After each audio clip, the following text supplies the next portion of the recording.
Hello people, ఇవాళ tasty and easy masala egg curry recipe చేసేద్దాం.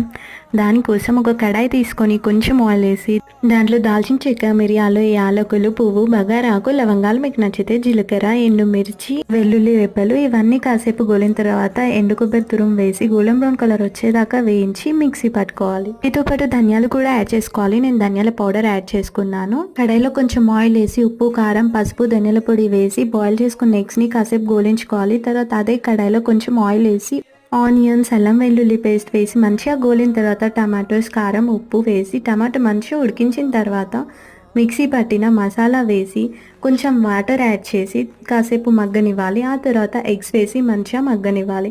తర్వాత కసూరి మేతి అండ్ కొత్తిమీరకు వేసి స్టవ్ ఆఫ్ చేసేసుకోవడమే. Tasty and yummy masala egg curry recipe ready అయిపోయింది. ఇది రైస్లోకైనా అండ్ చపాతీలోకైనా చాలా బాగుంటుంది. మరి మీకు నచ్చిందా రెసిపీ?